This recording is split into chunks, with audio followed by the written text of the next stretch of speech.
Otabola mwana mate, obebisi bolingo, omeminga na lunda simo yeko suno nanga na gomae, Ema. Washington est un pays, obebi. Ama meza bitumbe, lele, meza bitumbe. Arrêtez la musique, arrêtez. Katazoba. Bolingaka ba comparaison. Bolingaka ba poussa bino pembeni ya aigle, bolingaka ba tuti sabino na fali. Po fula bino po balobela makamu na bino po sala bino. Mais tangu toyaka pe na ba comparaison ango, différence makasi yo wapi netika mai na mafuta. Kabwana kapenza. Différence ya mai na mafuta emona na kaka. Il y a des VIP et il y a des VIP yaya. Différence est à la kaka. Mesdames, messieurs, Mbote, Boalwood TV, Katazoba Chronique Antelo, la gourou du temple Eagle Woman, la maman des aiglons, autrement dit. Nouveau numéro, on est là pour vous et restons ensemble, il n'y a pas de souci.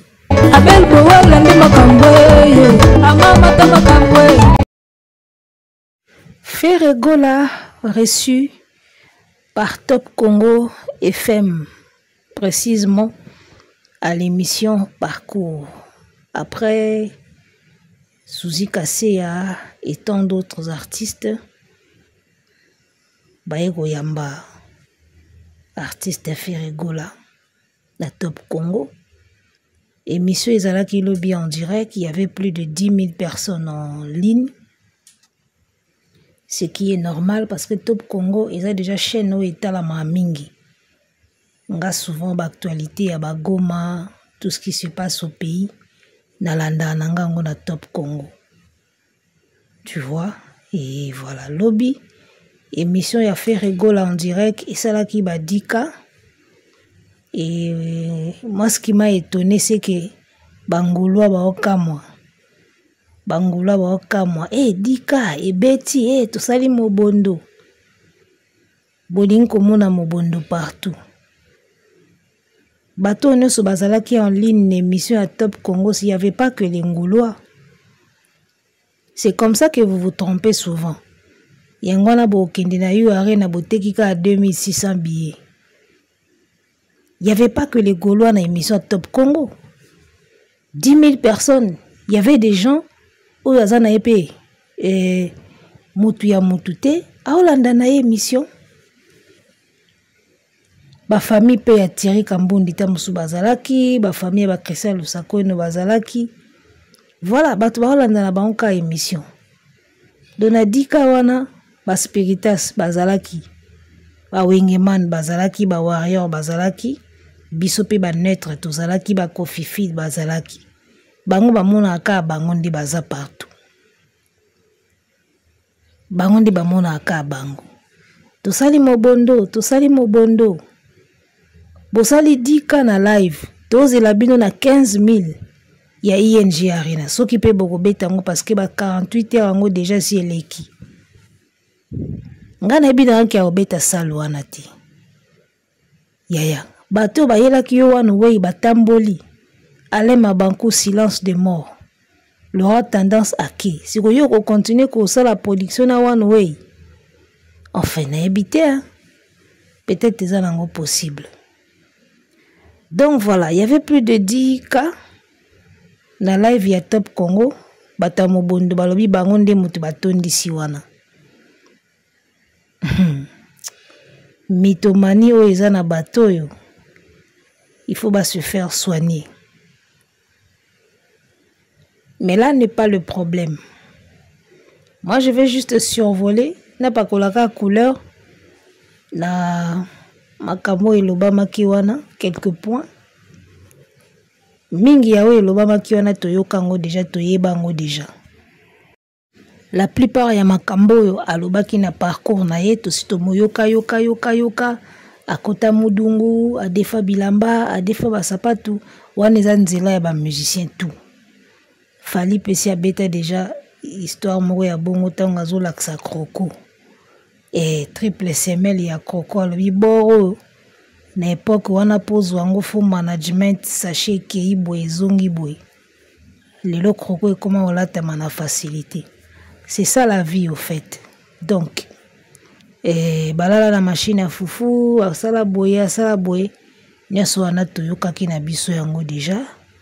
Alors moi personnellement je préfère mieux ou je préférais 1000 fois émission ya Suzy Kaseya, parcours ya Suzy Kaseya que parcours toti kotala lobby ya Ferry. Je préfère mieux émission ya Suzy Kaseya parce que mon émission en soi c'était pas mal. Si on a vu que l'émission qui m'a bien accossi, l'émission en soi ce n'était pas mal.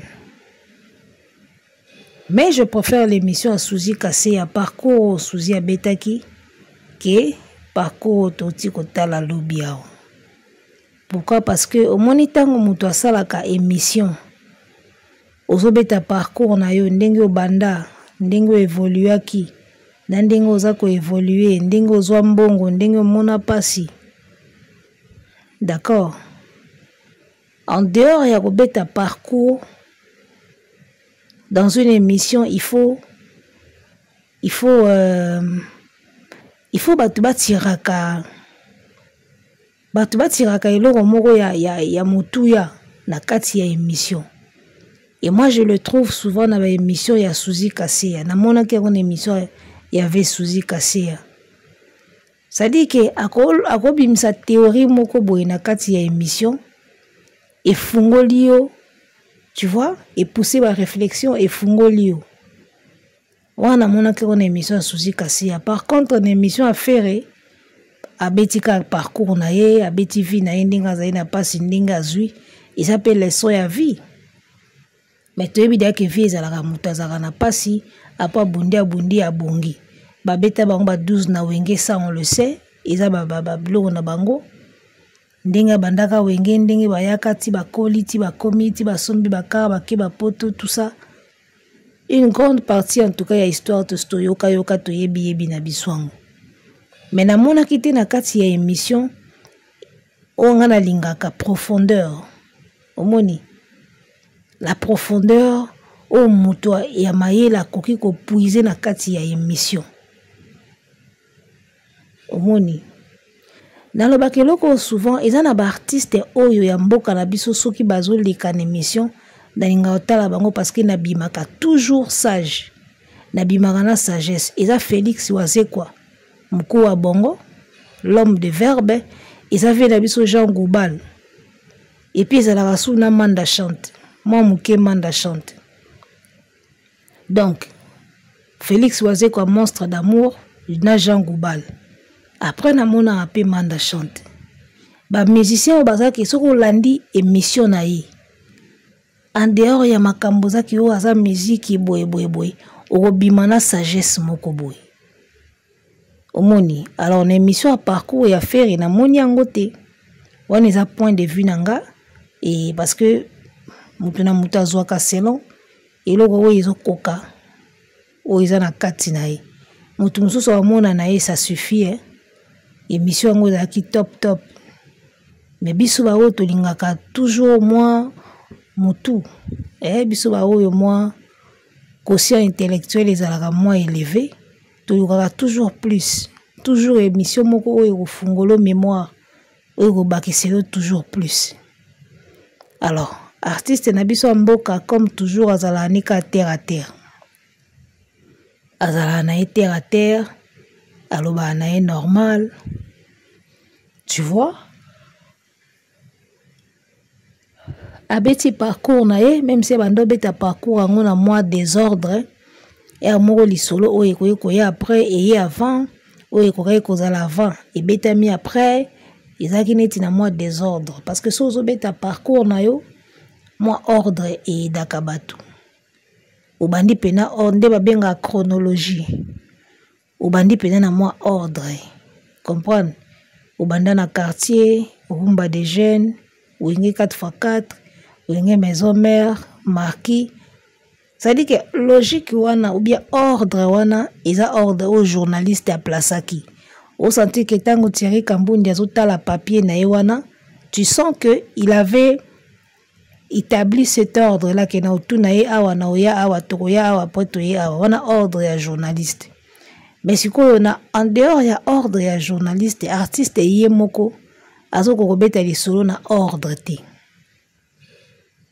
Donc il a fallu journaliste nde a guidaka ye selon ordre oya tchaki na papier.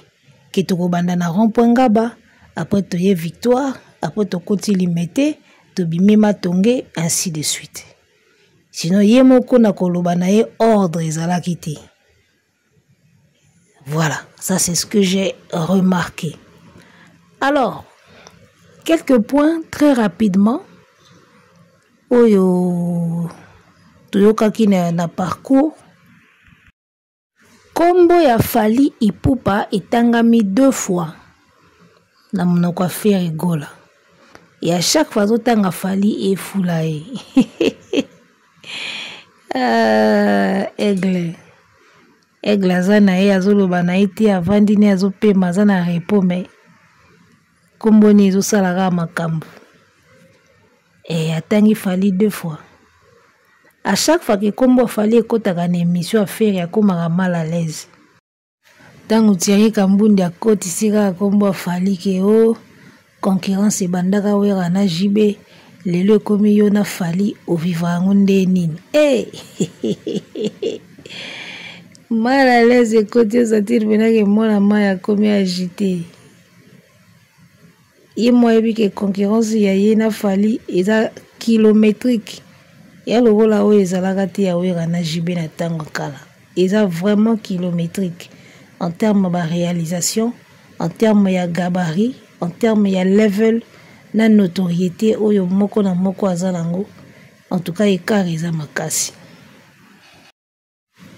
Alors, point mosusu makambo stade des martyrs. Dans batuni stade des martyrs. Makamba stade des martyrs au stade des martyrs na ye elikaki stade des martyrs ya ba messie mosusu bo mai kalambai bo tolongola na ba chrétien Moïse Mbiye pe asala vrai plein tolongola na ba chrétien na ba stade des martyrs nyoso so tali stade des martyrs ya wera full oyo ezalaka wana ondeye bato bamemana komemana na nzoto. Vous comprenez? On dirait que tu vas memana na nzoto. Fou l'eau est à la wana. Alors moi aujourd'hui j'ai comme l'impression que exploit ya makasi ya munene ya carrière ya mwana bovan izaka yango stade des martyrs. Musicien bovan. Exploit ya makasi ya carrière ni izalaka stade des martyrs. Et puis je peux dire qu'ils sont vrai parce que bota la carrière na endenge bandi. L'émission on a top Congo parcours, il a parcours. Babeti solo parcours. Sur tala banda babandaki na wenge maison 4x4 maison mère album marquis les marquis carrière solo. Na émission ngo d'ailleurs batangi mingi basalte. Batangeli biso ba album na ba disque d'or fictif oyo artiste azwa. D'accord? Batangi ba album, batangi ba nzembo asala, bayembi mingi. Bayembi ba nzembo asala, batangeli biso ba album asala, batangeli biso ba disque d'or fictif automonate. D'accord? Mais batangi ba salte.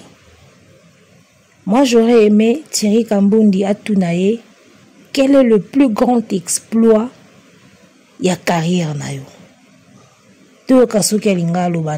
Moi je sais qu'ils ont stade des martyrs. Exploit ya munene ya carrière na ye. Ils a kaka stade des martyrs wana. Yango no monaka moindre li solo bazon sango na ba photo, ba tchétché yango na ba page.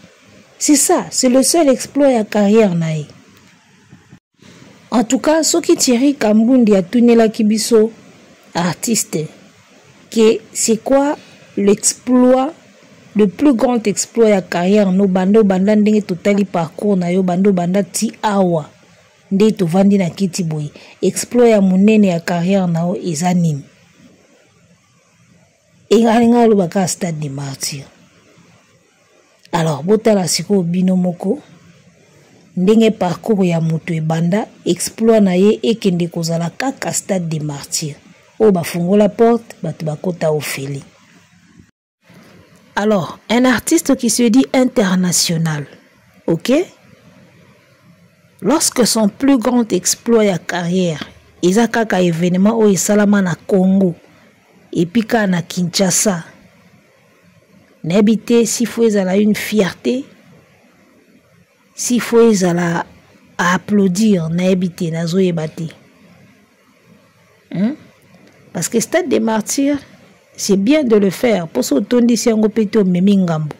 c'est bien de le faire, mais il faut que stade des martyrs, ils ont un challenge moko ya biso na biso ba Congolais.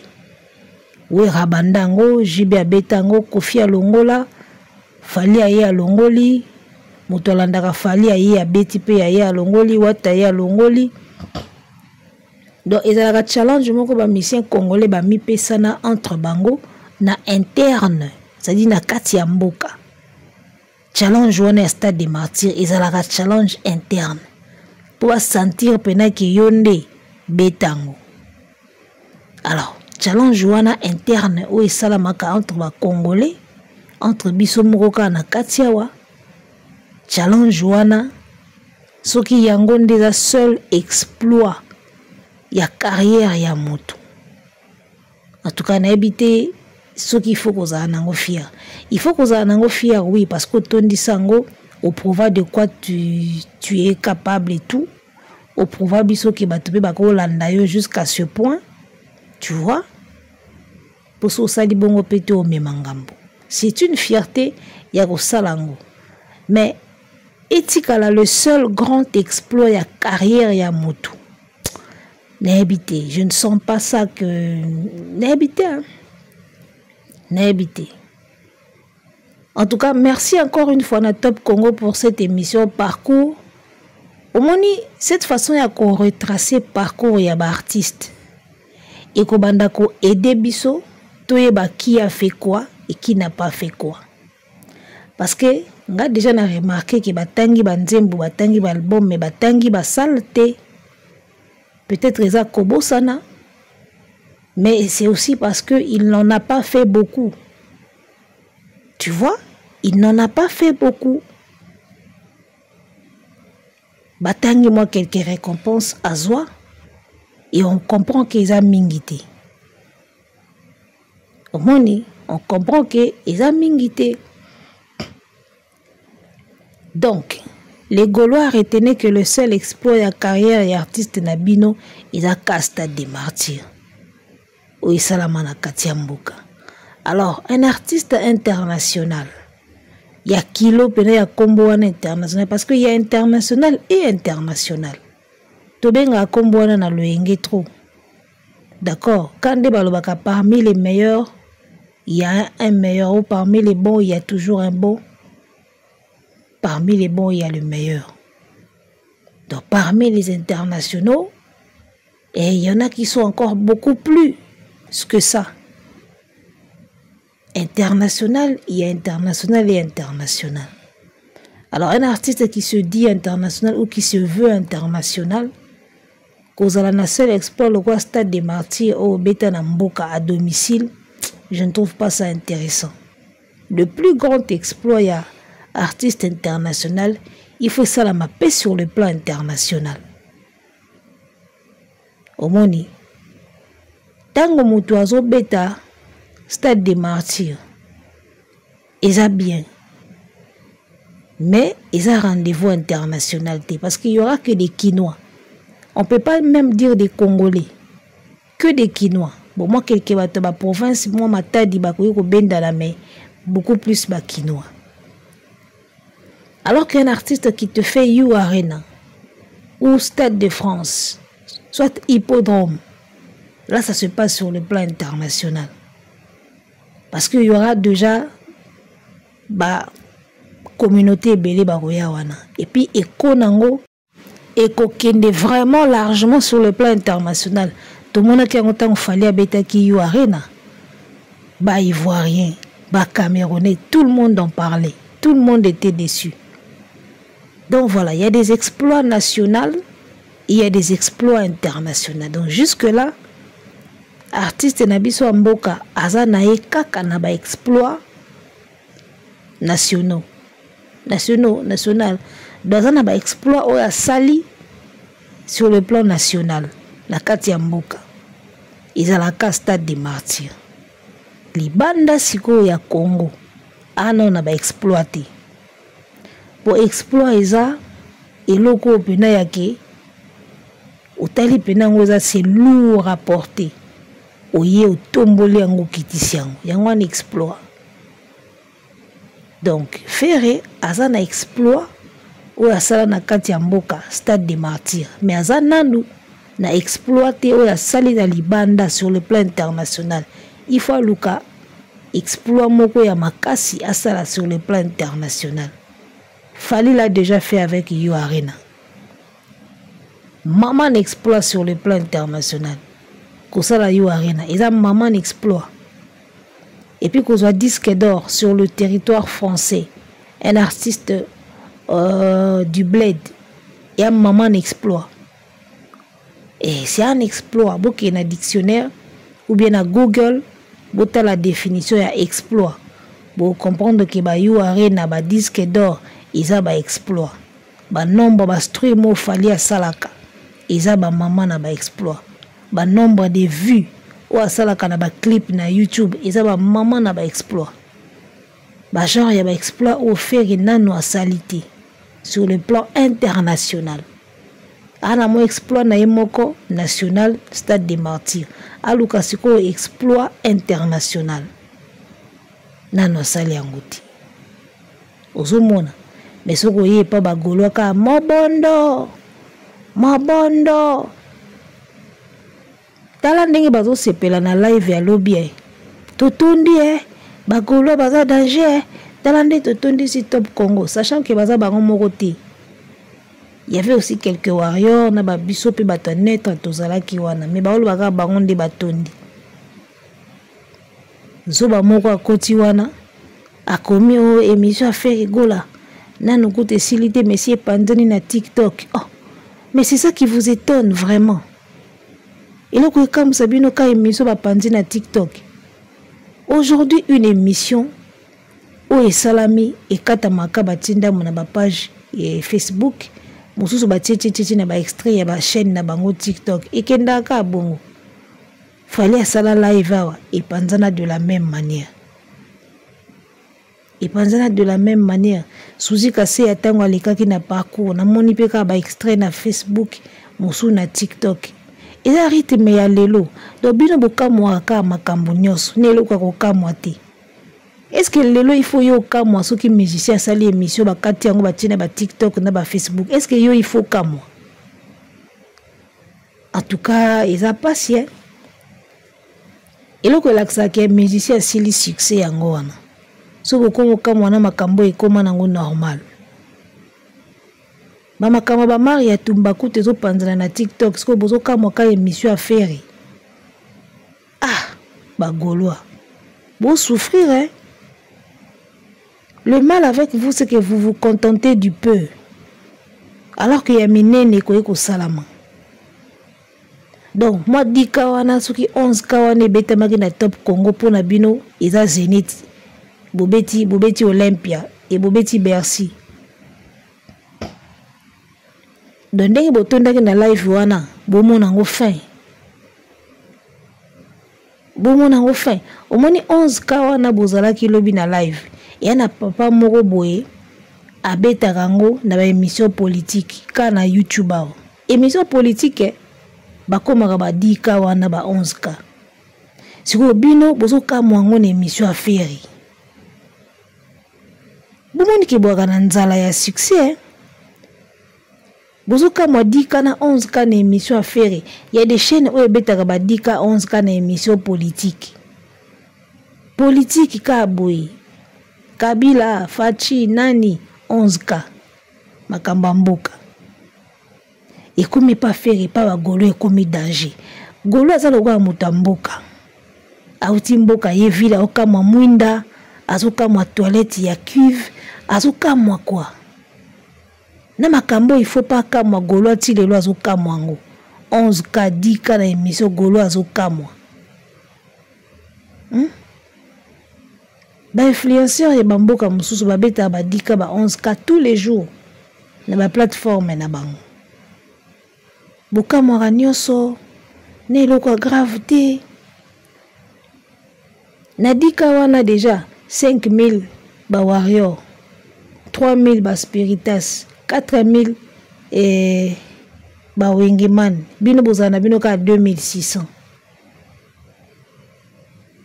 ezaki bongo. Qu'est-ce que vous croyez? Makambo ya minene oyo fali azosala lokola bozo kokango te bo se consoler ko na makambo miki luka sali ya 10K 15K betango plein yango na ndi makambo minene luka sali ya 40K 30K betango plein yango na ndi makambo minene yozo ya kotonda na live ya Top Congo sachant que Top Congo azaka déjà na ba abonné na ye moko o ya Top Congo déjà o baza ni fere ni fali bazaka po na Top Congo bazala kipe aotala nika po atala Bercy bozo kokate you arena bozo kokate bozo ya kosepela 11K na chaîne ya Top Congo mais vous êtes malade. Vous êtes malade. Vous avez 1 million de streams par an, par mois. Vous avez 10K na chaîne ya Top Congo. Basala bino ndenge nini? Basala bino ndenge nini? Alors, ngana sepeli ka ndenge atangi kombo afali ba 2 fois. Alobi bina fali abundaka. Ye moko ayebaka na ye mais ba fanatique nde sikoyo basalaka semblant ya koignore omoni leader na bino ye moko ayebaka force ya fali na grandeur ya fali alaksi bino pena ke na yebaka ke mwana mai wana a danger omoni héritier Watanabe en tout cas je souhaiterais que ce soit lui le prochain invité à Top Congo Parcours. Bande kwa Top Congo boya mbela biso héritier Watanabe ata semaine otozo banda aya kobeta pena ba aya kobeta je connais le Congo bien je connais le wenge boya mbela biso héritier Watanabe semaine prochaine je connais le wenge toyo kango sikoyo ndenga yaka kolongola shetani na poste tokozwa parcours héritier Watanabe esa biso bien. Et ça la biso vraiment qui tourne lengi. Alors bateau bazay ko finga na ba live ya Top Congo. Moi je ne prêtais pas trop attention na bateau bazay ko finga na live. Na banda mona ka ba commentaire ezoleka na tiaka attention te nango parce qu'il y a une insulte mon côté touchanga. Atoye na physique, atoye na carrière, oye côté à famille, oye na intelligence, et ça insulte mon côté ya bagolo oye touchanga. Et ça injure mon côté ya bagolo oye ekosa anga pasi. Ba fingi tout, ba mo ba comprendre kaki anti-balle et dende ekoya ekotarati. Ekotarati. Namona ika zoba moko na commentaire akomi yo mukolo koya na France tokobeta yo. Namoni ka zoba moko akomi bongo na commentaire tellement fingi bozalaka na live bozalaka ebele nga nazalaka nga moko me bokoka anga te. Parce que moi quand je commente na ba live j'avance les arguments. Osoko landeli omona pesa vrai. Bino siko boaka na ba argumenté yang bo finga ngaka na ba live bozaka na ba argumenté ye moko leader na bino batuniye rancune to polémique ya yo na fali lelo o mona ngo ndenge nini o vivra ngo ndenge nini époque wana ezalaka wera na jibe lelo ekomi yo na fali o vivra ngo ndenge nini akimi nanu question wana après kokoma o polémique ya ba warrior na ba Gaulois oh batuni yo na fali ya chango ba warrior na ba Gaulois bazutu na polémique ya yo na fali ya ye polémique ya ba warrior na ba Gaulois o ba Gaulois baleki ne belé ba Gaulois bazalaka belé siko journaliste atuni yo sur base de quoi ozoloba ke ba Gaulois baza ebelé réponse ezati abandi koloba bilobela akene ba bilobela réponse ezati balobi polémique yo na fali yo polémique ba Gaulois na ba warrior botondimi polémique ba Gaulois na ba warrior siko yo ozoloba ke ba Gaulois baleki ebelé pesa biso preuve sur base de quoi olobi ke ba Gaulois baleki ebelé réponse à faire ezate azangi réponse wana omoni ba Gaulois belé bazalaka na défaut oyo lorsque vous êtes dans un débat ou une émission vous avancez des propos il faut que landisa kango toujours na ba exemple il faut que elandamaka toujours na pourquoi tu le dis débat tuna qui est sur base de quoi donc ozo se baser na nini pour le bakeba Gaulois baleki ba warrior na ebele ozo se baser na nini il n'a pas pu répondre à ça parce que Gaulois za mutu alobi oyo azo kanisa et puis asuki wana sans couper ça argumentation il faut toujours argumenter les propos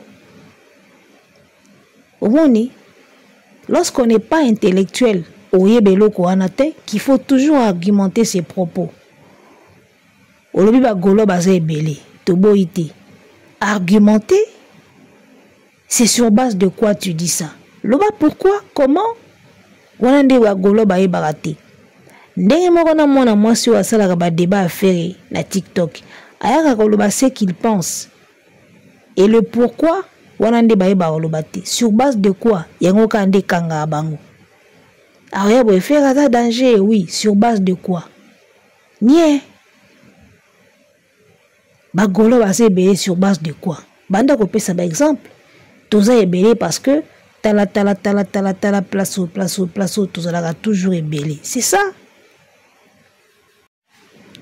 fali soki otuni ba warrior baza ebele fali soki ayebi soki warrior aza ebele to warrior aza partout soki otuni sur base de quoi ayebi so ki bastrumaka ngai chaque année chaque mois batondi selanga yu arena basala kenazwa disque d'or eza ba preuve tangible mais soko yé na ngosiko na ngamba ba l'autre là au mona ngote aolobaka toza ebele basuka aka bon raison ezate sur base de quoi ba kolobate ba basuka aka bon parole na bango ezaka évangile soka lobi yo ndima kaka ya bongo tout ce qui défendent faire ba na même défaut ba lobaka eloko ça va avancer par argument likolo.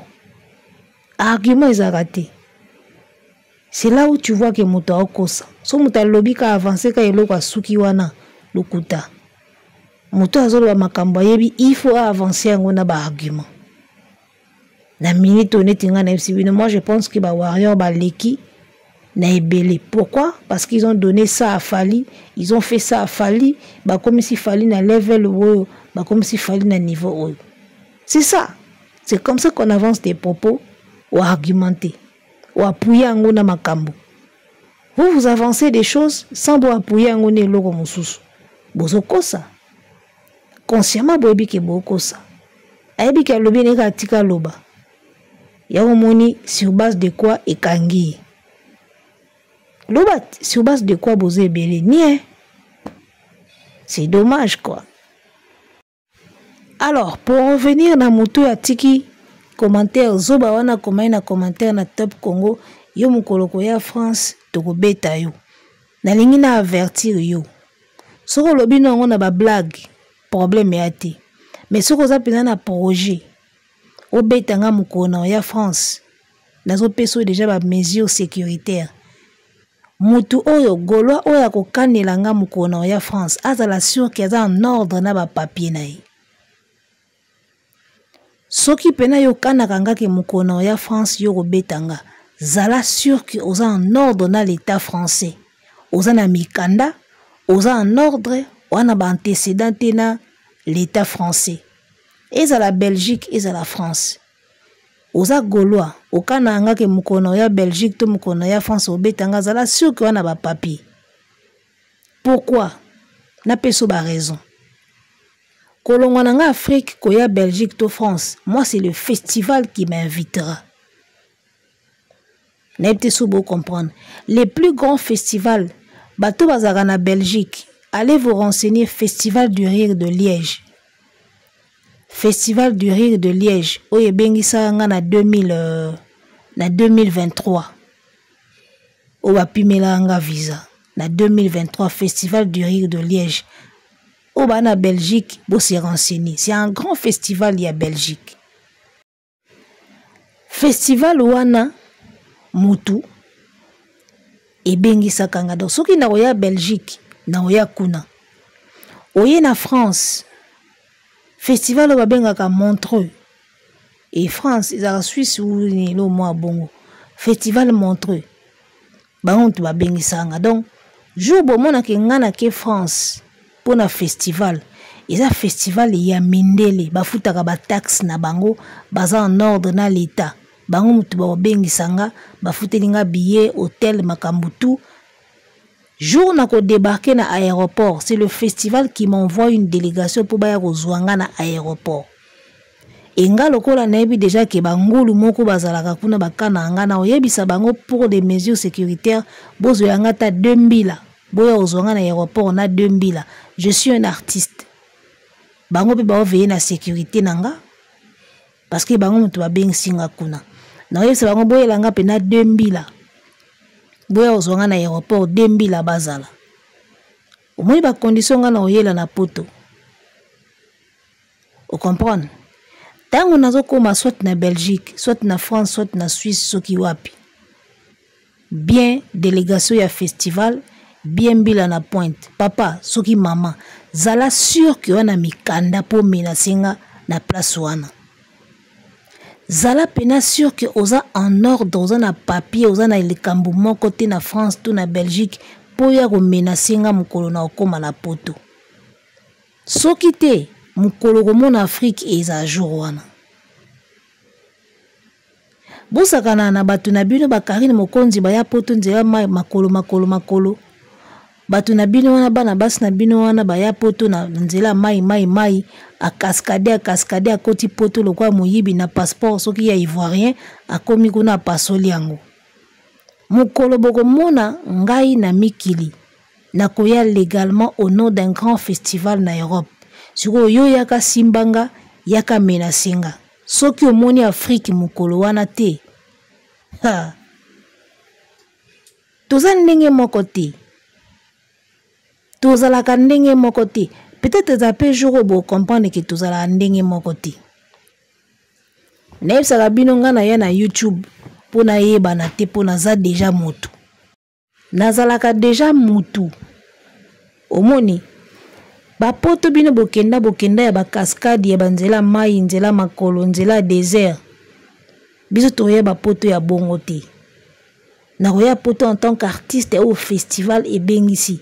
Donc naza na droit ba protéger nga, na droit ba assurer sécurité nanga. Tout c'est dans le contrat les gars. Tout est dans le contrat. Tant que batinde ya so contrat, tout est na kati. Sécurité artiste, collier na ye logement. Sikoyo yo monanga na Belgique na France yaka menacinga.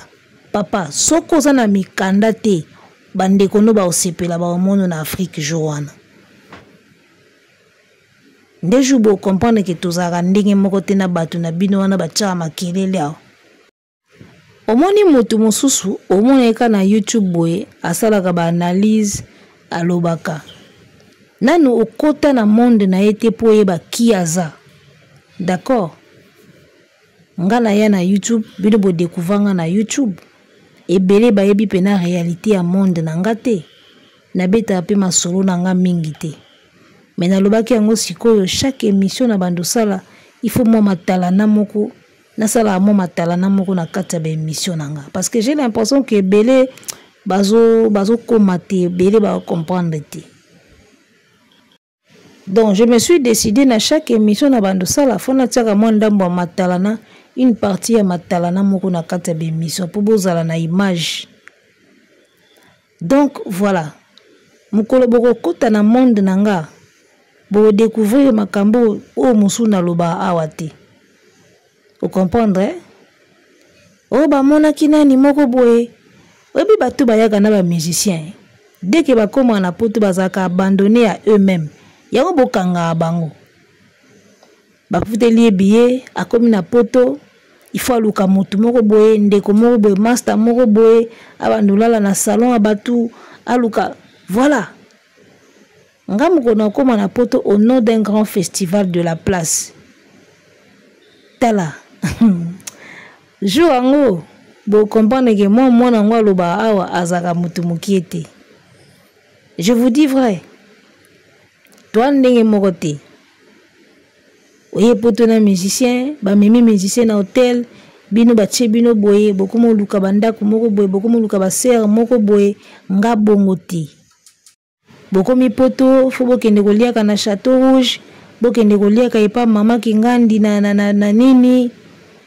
Milia ba Congolais na ba Congolais. Yaya. Oui bino boga abel boala na sangwa. Bino boga abel boala na kombo. Bozi ya mukono ya France. Jou wana bo comprendre pena kiko ngana fere tozaka ba artiste to ba collègue. Jou na ya France to Belgique. Jou bo comprendre pena ki ngana fere to ba collègue. Awa na ya kaka ko sakana. Ngana fere to ba collègue. Bo comprendre ngo jou na okoma na mikili. Bo mona Nzambe. Angaye. Ya pasie. Déjà ngana leka na Canal Plus Pop, fere leka na Canal Plus Pop. Donc jour bo mona ngana poto, position bo moni langa kuna. Bino mo bokoloba en tout cas. Tundi magate ki azalaka boy. Na suki na ka wana poto le ba mingi te. Donc voilà, je voulais juste commenter émission à Top Congo. Bon, ne se le baba ki wana tosto yoka yoka, je voulais juste épingler quelques points où on a mona qui est intéressant na commenter ango. Et puis voilà, c'en est fini pour aujourd'hui, tokutani très prochainement. Arrêtez la musique. Arrêtez quoi?